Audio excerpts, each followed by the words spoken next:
Tales from the Crypt by Jack Oleck. Narrated by Chris Harvey.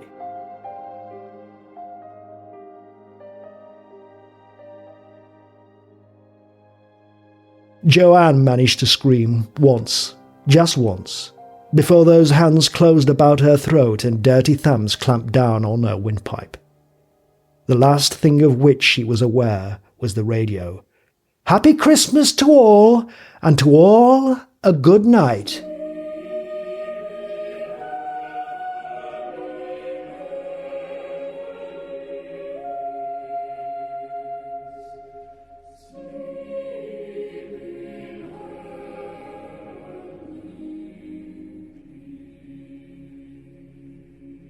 Joanne came out of her trance slowly. The monk's eyes were still fixed on hers. She spoke automatically, without thinking. Nonsense! I have no intention of... Haven't you? The monk did not wait for a reply. He seemed to have forgotten her. His basilisk stare was on Maitland. And you? You said that you were in a hurry. Why were you in such a hurry? I'm on my way home to my wife and children. It was difficult for Maitland to mouth the words. And then? The monk's hollow voice had changed, become almost a caress. It made Maitland shudder.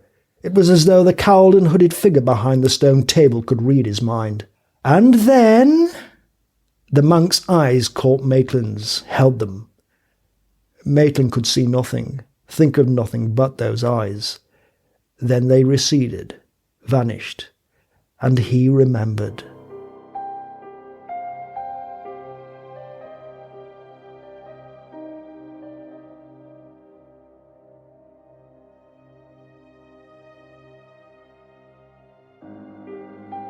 Try as he might, Maitland could not bring himself to finish packing the suitcase. His other bag, a mate to the one on the bed before him, had somehow not seemed so final.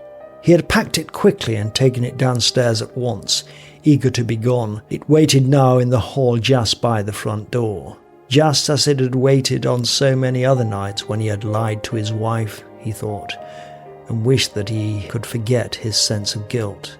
For the third time he began to rearrange the things in the suitcase. Shirts just so, toilet case in a corner, neckties flat so that they would not wrinkle. What was the matter with him?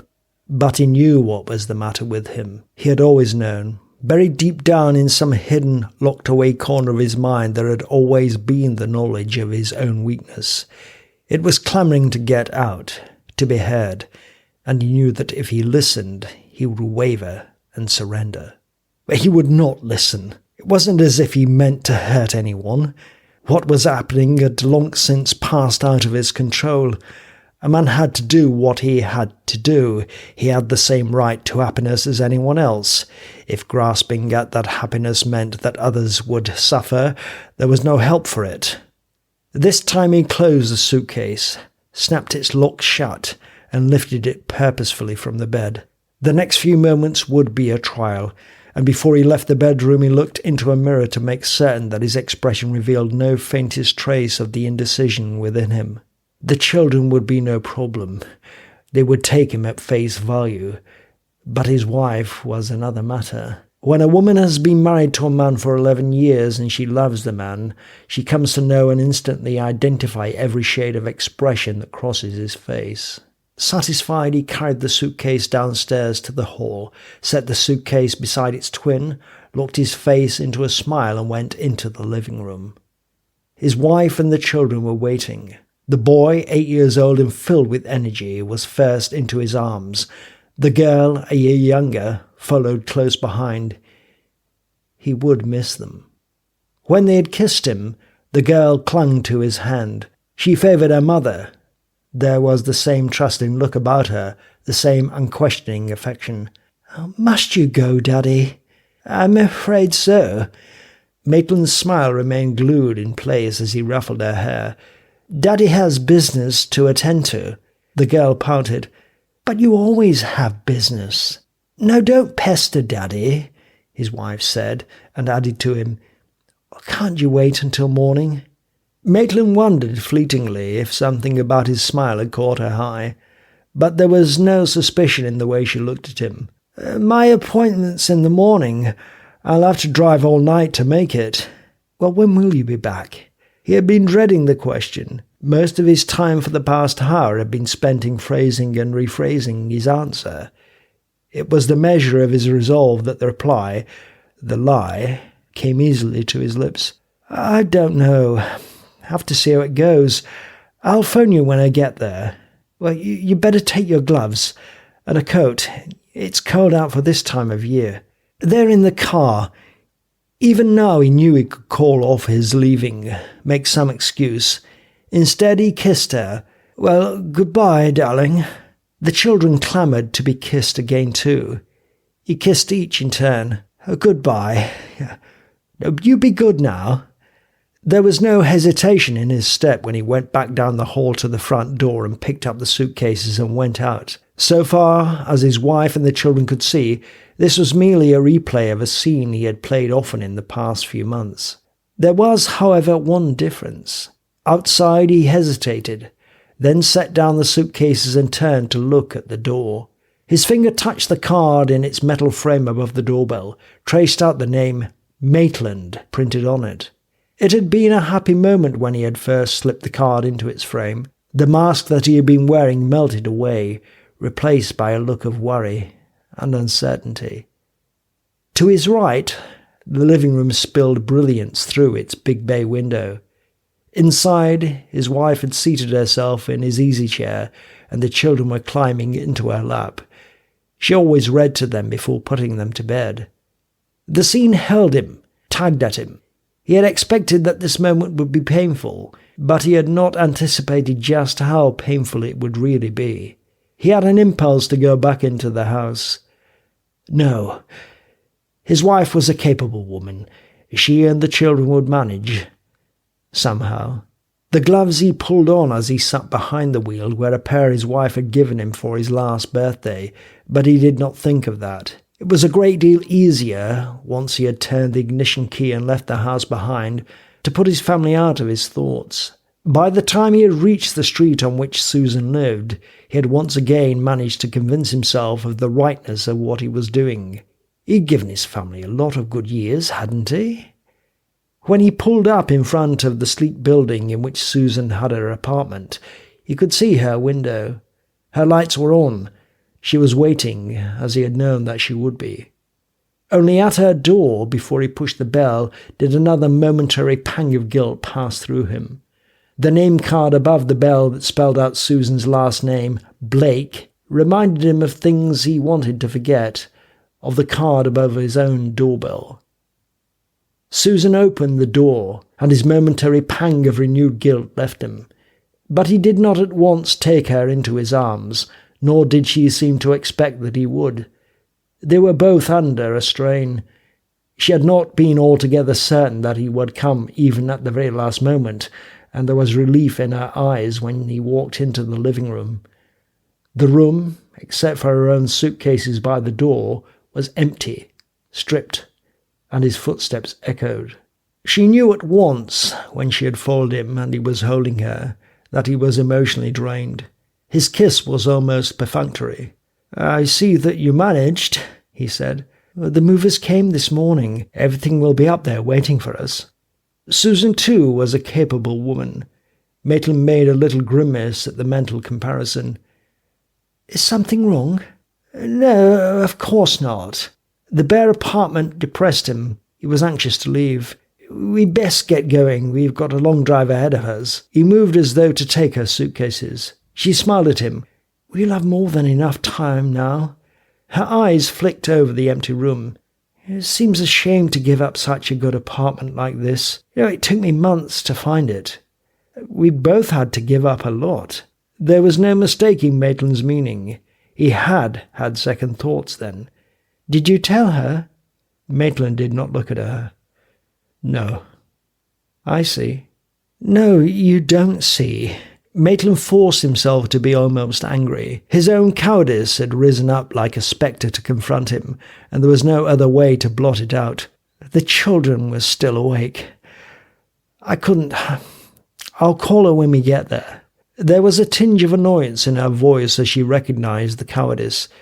"Don't you think that will be a bit, well, cruel? When a man leaves, it can wait." Maitland bit off the words. This was no way to begin a new life.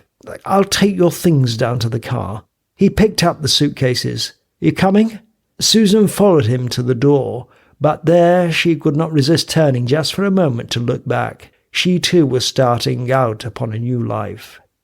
In the elevator they did not speak. The silence was awkward, yet neither of them felt the inclination to break it. Locked each in their own thoughts, they were contemplating what was to come. The bright future that they had planned together, now that it had actually begun, seemed somehow tarnished. On the street, Maitland went to the rear of the car. "You get in. I'll put the bags in the trunk." It was an unnecessary admonition, but he felt the need to say something, to ease the tension that had sprung into being between them. She was already in her seat when he climbed into the car beside her and made a small ritual of pulling on the gloves that he had removed before going up to her apartment. That annoyed her too. It was such an obvious device for delaying the inevitable. She watched him tug on the gloves, smooth each finger in turn. Second thoughts? The question took him by surprise. He had not thought her so shrewd. Not a one. "Why do you ask?" "Just a feeling." "You know better than that." He wanted to say more, to reassure her, but the cowardice was there in him. He did feel guilty. His family did need him. Well, they would just have to shift for themselves. The car was well out of the city before he spoke again. His gloved hands, tight on the wheel at first, had relaxed, and the steady drone of the motor, the endless ribbon of road stretching ahead into the night, had lulled him into a reflective mood. Your life is strange, isn't it? A man leads an ordinary, respectable, bourgeois existence for years. Then suddenly, a girl comes into his life, and he leaves everything for her. But he's a coward, so he finds a new job, secretly. He leaves, secretly. He wanted Susan to understand the emotions that had made him hesitate, that had drained him, made him so weary. He had wavered, yes, but not seriously, not really. There had never been any real doubt in his mind that he would leave, that he would be able to turn his back on his family. Better not pursue that line of thought. The past was over and done with. The important thing now was Susan. What had he been saying? Oh yes, about leaving. He took his eyes from the road long enough to look at her tenderly. But it will be worth it, for both of us. I love you, Susan. And I love you. You're sure? You're not sorry? That was the coward talking again. His weariness seemed to work like a catalyst, dredging the uncertainty up out of his subconscious no matter how he tried to hide it, to fight it down. I'll never be sorry. As long as you aren't. Of course you won't. I shouldn't have asked. The car's tires made a kind of music on the concrete highway. He was even more worn out than he had thought. His hand brushed over his eyes. There was something strange about the fatigue that had invaded him. Something surreal. You're tired, Susan said. Why don't you let me take over? No, I'm all right. I think you'd better. Your eyes are closing. He could feel the heaviness dragging his eyelids shut. Awake, he felt as though he were already asleep. Carl, don't you think we'd better stop? I'll drive. You can take a nap. You look as though you could use one. Yes, perhaps I'd better. His own voice came to him as if from far away, faintly. He was hardly conscious of tooling the car to the shoulder at the side of the road, of braking. You are tired. Susan's voice, too, was far away, and there seemed to be lead weights attached to his eyelids. The slam of the door behind him was the last thing he heard after she had slid over to the driver's side and he had gotten in beside her. He was asleep almost instantly, slumped down in the leather seat with his head leaning back against the rest. But it was a troubled sleep.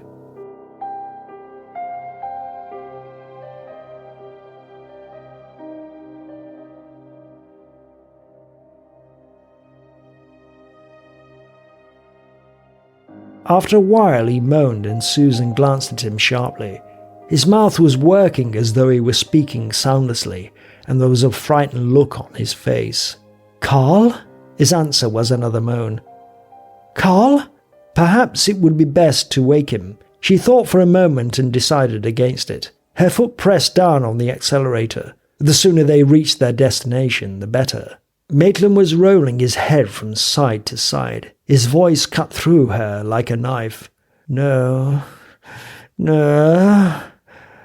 No!" Suddenly he was sitting bolt upright, wide awake, his eyes open and staring. For a moment his face remained twisted with the memory of something horrible. Then, as he began to realize where he was, that it had only been a dream that had terrified him, his features fell back into place. His glove, when he placed his hand to his forehead, came away damp. He shook himself, shuddering.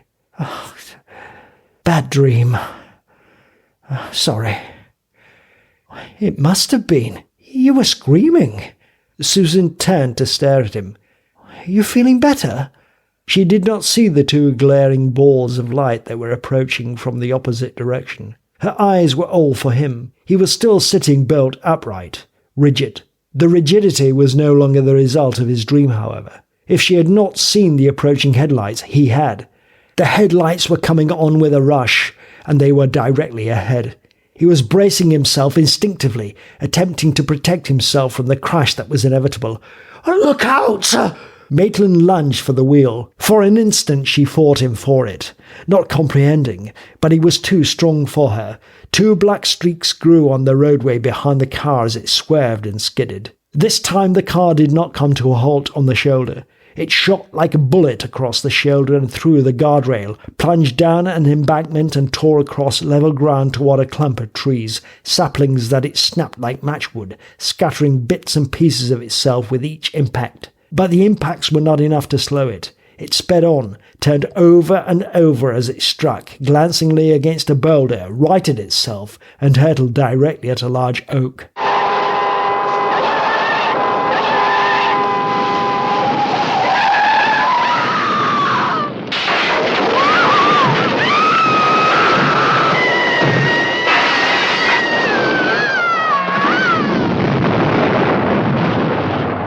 Maitland watched the oak through the broken windshield, hypnotized. He had been aware of the whirling of the car, of Susan whirling beside him, and his screams had matched hers. But the certain realization of what was to happen next froze him with his lips still parted. The oak was growing swiftly larger, leaping directly at him. He heard the crash when the car struck. Susan too had stopped screaming by then, and there was no other sound. He saw the hood of the car fly open, buckle in upon itself. He felt the impact, felt himself lifted, thrown. Then darkness engulfed him. He lay on his back with his arms outflung, unmoving. Above him, the leafy branches of trees waved their silhouettes, now hiding, now revealing the stars that dotted the black sky.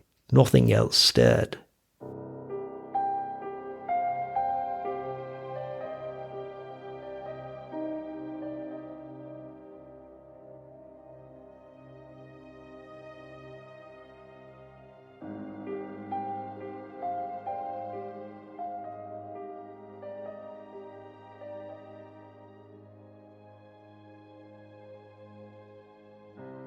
The branches and the stars were the first things he saw when he opened his eyes at last, but he did not recognize them for what they were.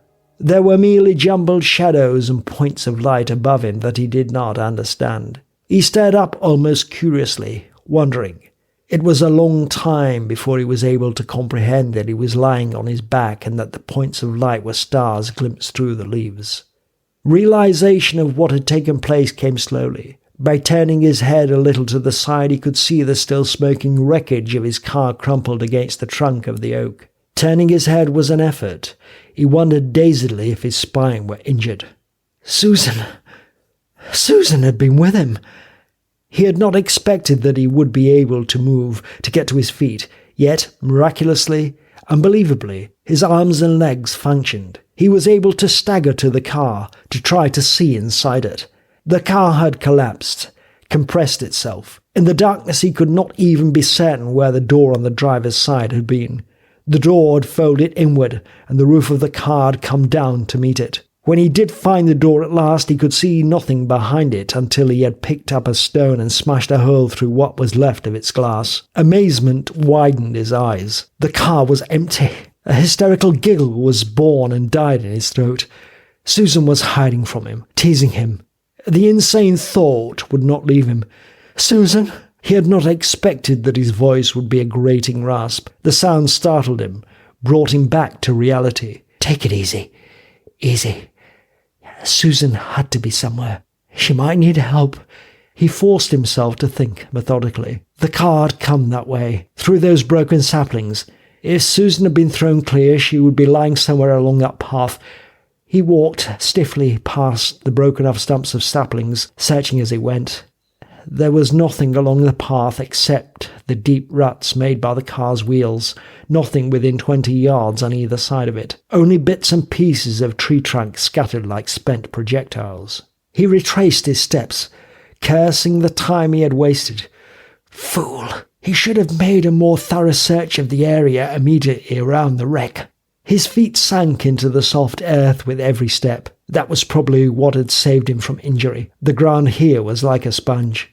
At the wreck he had to rest. Walking was more of an effort than he had thought. His body responded to his will only grudgingly. "She's got to be here. Somewhere." His tongue, like his body, was difficult to manage. He had heard that shock did strange things to the nervous system. But he should be thinking of Susan, not himself. There was a clump of bushes not far from where he stood. He searched it inch by inch, kicking in frustration at the tall weeds that hid the spongy ground. He found nothing, emerged on the far side of the bushes, circled them to come back to the car. Perhaps over there, beyond the wreckage. Except for a blanket of old leaves, the ground beyond the car was bare. "Susan?"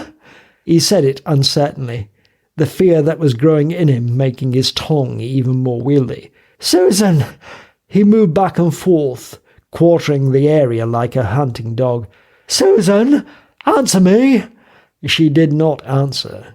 She was gone, vanished, disappeared like a puff of smoke. He had no choice but to admit to himself, finally, to lean against the tangled remains of the car with his throat tight and the fear gnawing at him like cancer.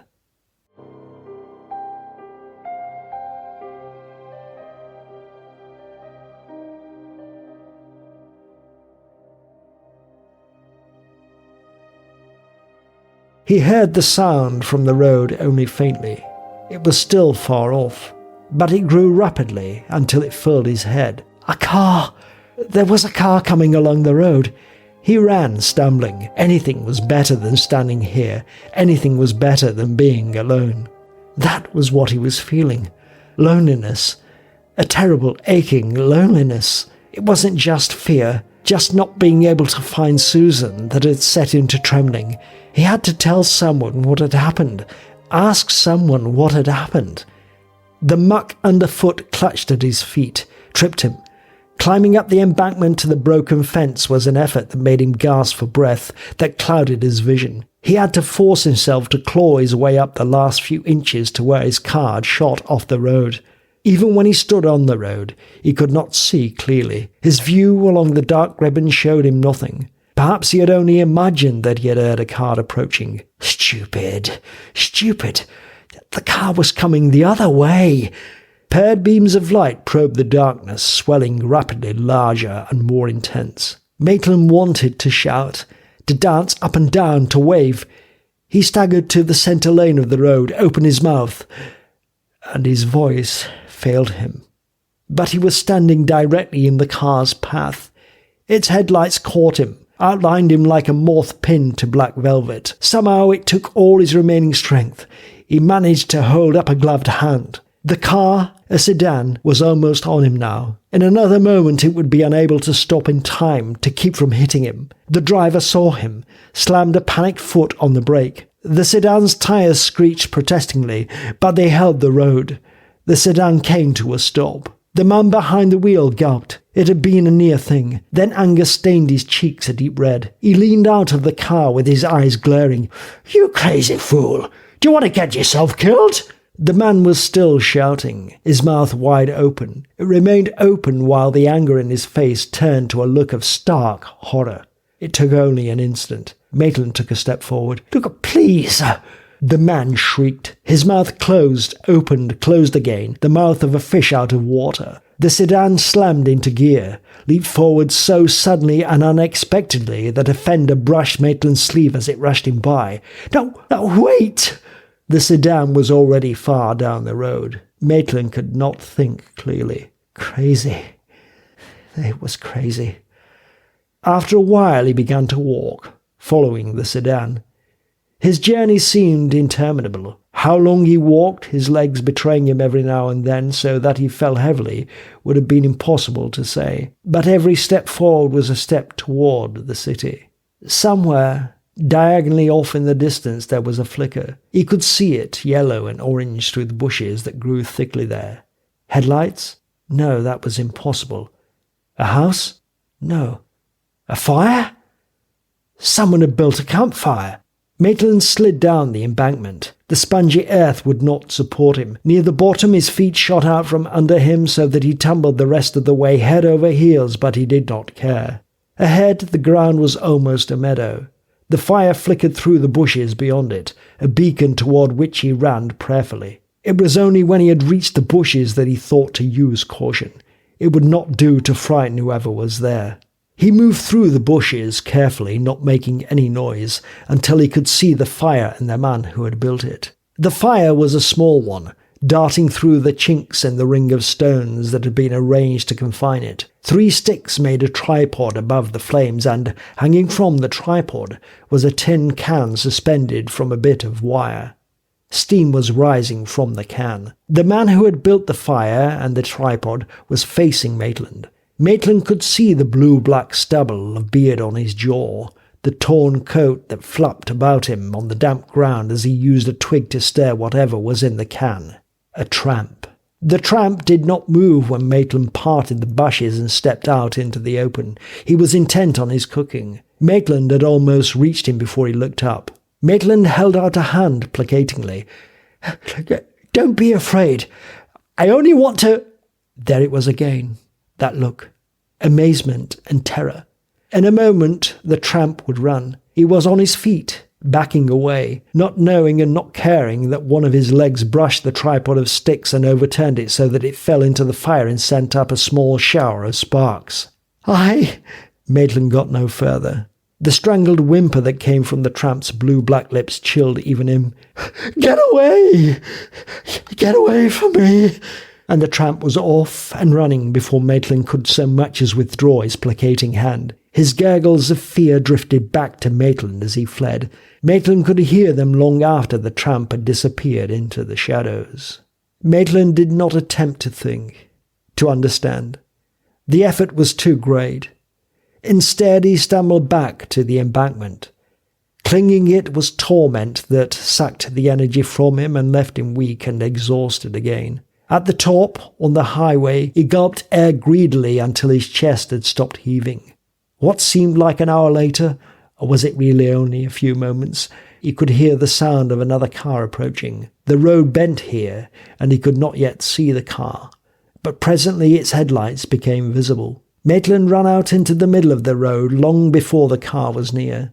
He was standing there, signalling frantically, when the car raced toward him along the straight stretch of concrete on which he stood, and then began to slow down. He could not see the driver. The glare of the headlights was in his eyes, but if he had, he would have seen that it was a young woman, little more than a girl, and he would have cringed away from the grin of terror and repugnance that spread over her face and drained the blood from her lips. He moved as swiftly as his protesting body would permit. 6 steps took him to the side of the car. He could see the girl now. The hand he reached toward her was meant to calm, to soothe. It did neither. The girl sagged in a faint. As before, he did not attempt to think or understand. He had given up trying to understand. The girl's unconscious body was limp as he pushed her to the far side of the seat and got behind the wheel. Moving her was an incredible effort, but he managed. He drove straight ahead. His foot pushed down hard on the gas pedal so that the speedometer needle climbed to 70 and hung there. In a half hour there were houses along the road. Then he was on the outskirts of the city. The girl still lay unmoving. No one saw her. There was no one to see. At this hour the city was a desert of stone and brick canyons, dark except for the pools of yellow light shed by the arc lamps overhead. He was on his own street when the girl stirred for the first time. He stepped even harder on the gas pedal. The car lurched when he braked to a halt in front of his house. If he had been thinking clearly after he had left the car and gone to the door, he would not have reached at once for the bell. He would have remembered the girl, the tramp, the driver of the first car. He would have remembered how the sight of him had affected them. But he was not thinking clearly. There was only the need in him, the loneliness. He rang the doorbell and waited in an agony of suspense. After an interval, he heard footsteps inside the house. Footsteps that he recognized. His wife's footsteps. The door opened, bathing him in brilliance. His wife stood with her hands still on the knob. She drew in her breath and took a step backward. The horrified expression that he had come to know so well took her face and twisted it into a clown's grimace of impossible revulsion. Her lips parted to give voice to a shattering scream. Maitland wanted to scream too, but he had to hang on to his sanity, to soothe her. The door slammed in his face. His wife's hysterical, convulsing sobbing drifted back to him through the door as she fled. It couldn't be happening. No, not again. He banged on the door, knowing that it was hopeless, whirled to stare through the living room window. He gaped stupidly.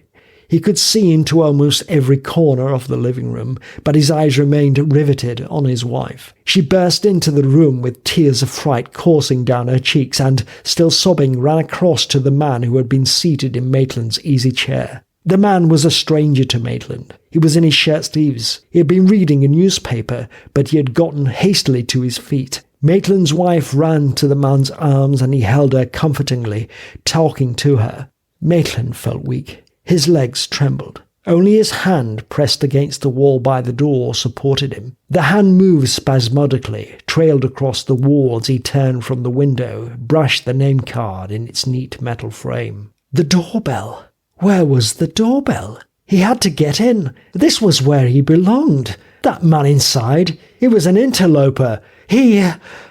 Maitland's finger was on the doorbell, but he did not press it. His eyes had fixed on the name card. His eyes were the lens of a camera that moves in closer and closer on its subject. The card seemed to grow as he stared at it. The name on the card was not Maitland. The name on the card was Wilson.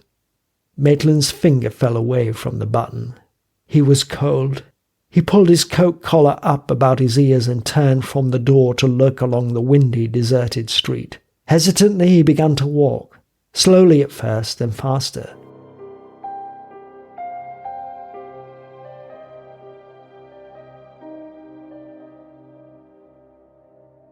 It took another half hour to reach the other street where he had stood earlier.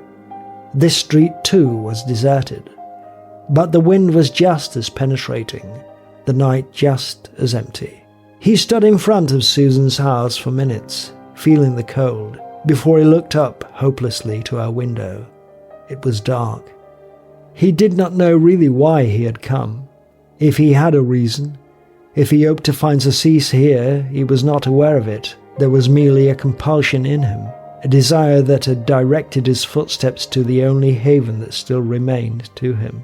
He went in, rode the elevator to Susan's floor, walked the familiar 20 paces to her apartment.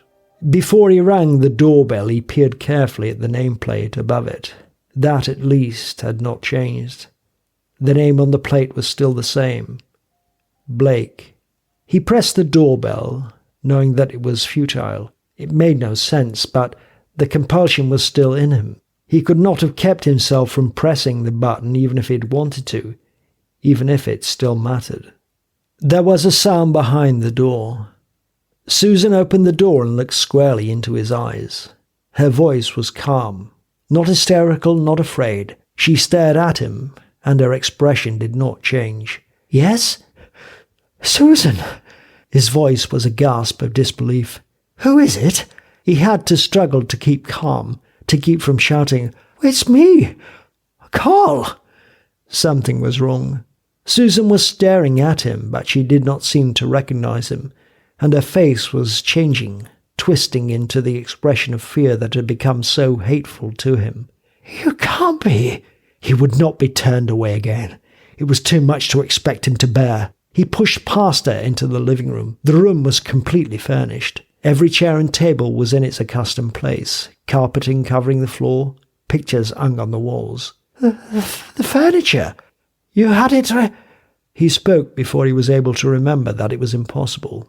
Susan had remained by the door, the fear still etched into her face. "I had it brought back. After the car crash. The crash in which I was blinded and Carl was killed. 2 years ago." She was still staring at him, but he knew now why she had not seemed to recognize him. "Killed? 2 years ago?" He said it stupidly, not really believing, yet something of her fear communicated itself to him. He spun away from her. There was a mirror on the wall behind him, reflecting his face that was not a face, that was hardly more than a skull with decayed flesh peeling away from it. A face that had a hole for a nose, a mouth that was 2 rows of bare teeth that opened as he watched and screamed and screamed and screamed. The face vanished. Suddenly he was no longer standing. He was sitting bolt upright in a car, and Susan was sitting beside him. Ahead of him, through the windshield, he could see a long ribbon of road stretching away ahead to lose itself in the darkness. His face was contorted. For a moment it remained so. Then, as he began to realize where he was, his features fell back into place, but the horror of his dream remained with him. He could feel the trickle of cold perspiration running down his cheek from his forehead to lose itself under his collar. The shudder that shook him made his whole body tremble. "Are you all right?" Susan did not take her eyes from the road, but her voice was concerned. "Yeah, of course. It's just a nightmare." Even his lips were trembling. "Oh." This time she did look at him. "I rather thought so. You seem to be trying to cry out. It must have been a bad one." Yeah, it was." That much he was able to say, and no more. There was a car coming the other way. "Susan! Look out! That car!" Too late. Susan had whirled back to the road, but she was blind, the headlights of the other car glaring directly into her eyes. He could tell by the way she froze. "Susan!" She was staring straight ahead, paralyzed. His desperate lunge slammed her out of the way, but her fingers had locked onto the wheel. He had to fight her for it. "Susan! For God's sake!" He tried desperately, and heard the nerve-shattering screech of the tires as the car skidded and went out of control. Just for an instant he had a glimpse of the white guardrail, and then the rail was gone, obliterated as the car smashed through it.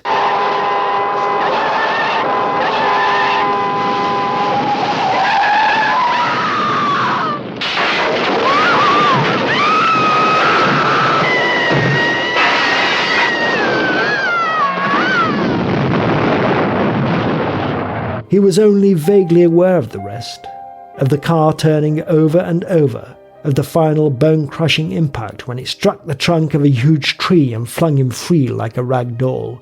Then there was only blackness. It was the cold dampness of the ground that wakened him at last. In time, he opened his eyes.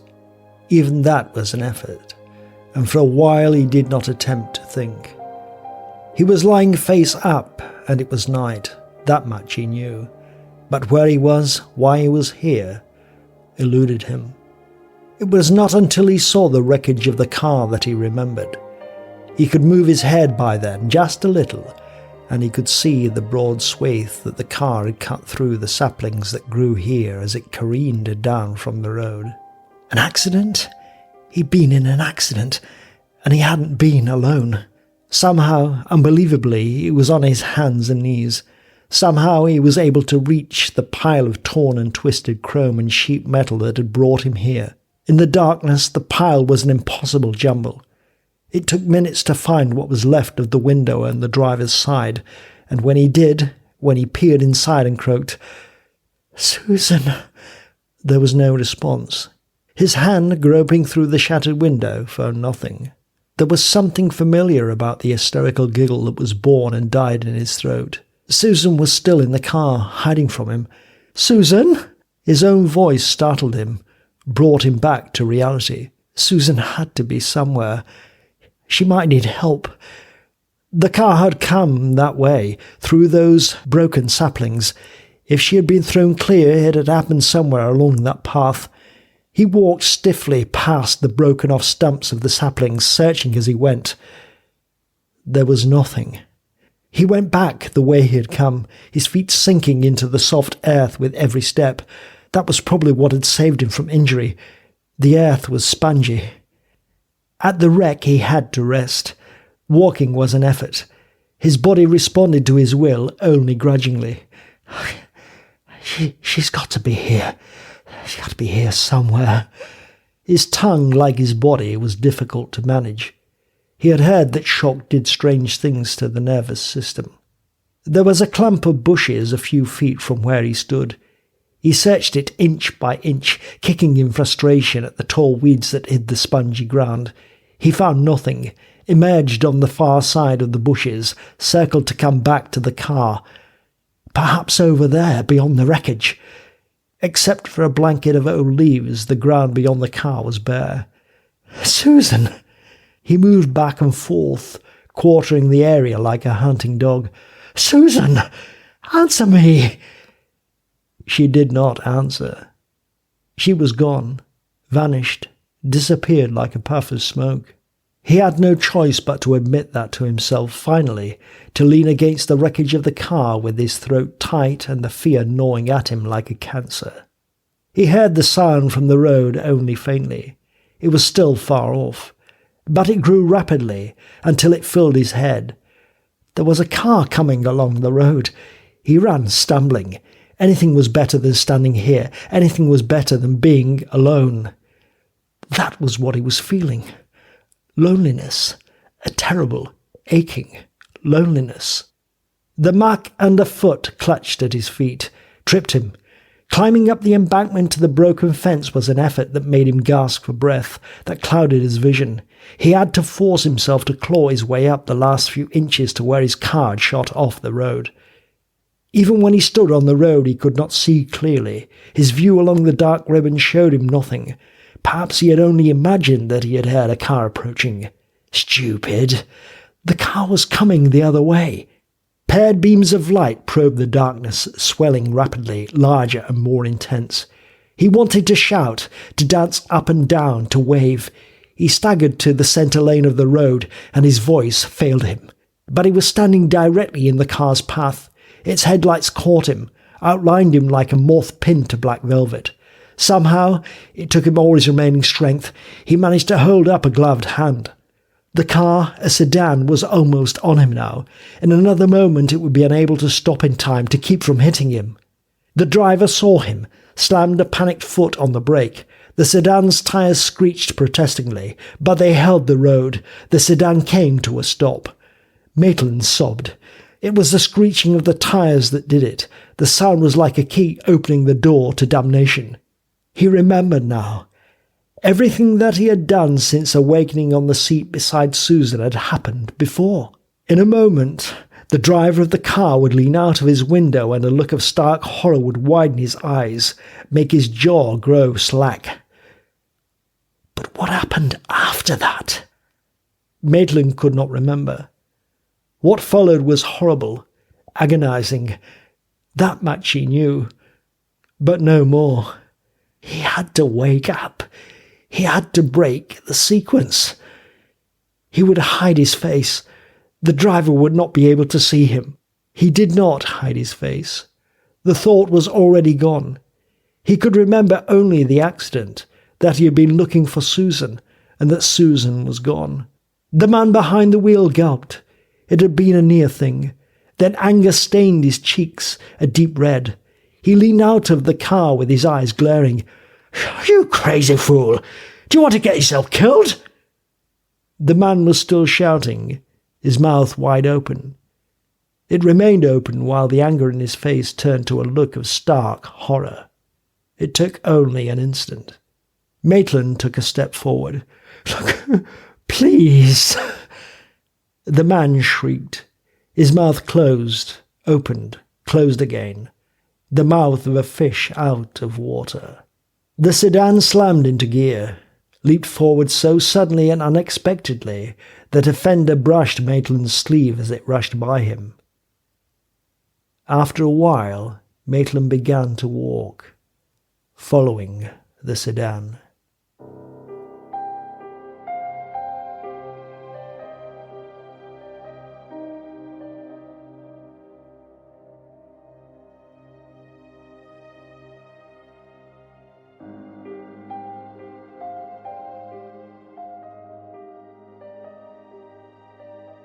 "So that is why you are in a hurry."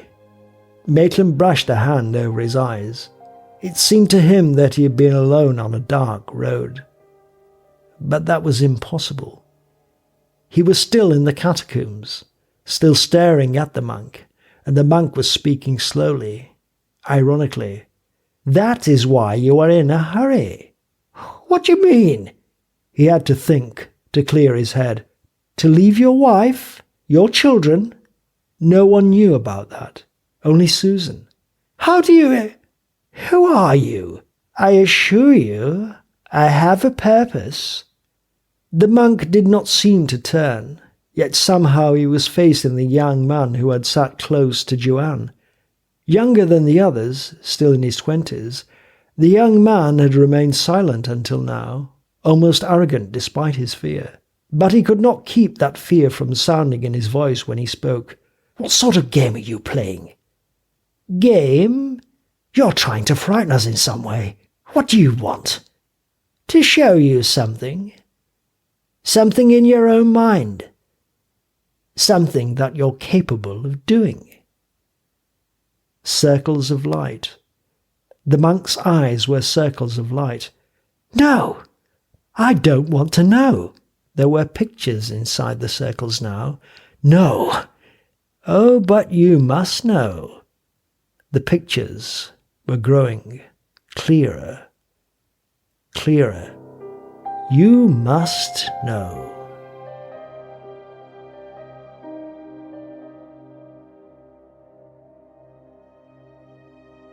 Carl Maitland's fateful story, Reflection of Death, was written by Jack Oleck and narrated and sound edited and mixed by Chris Harvey. Coming soon, stay tuned when I will be bringing you even more Tales from the Crypt with James Eliot's fateful story, Poetic Justice.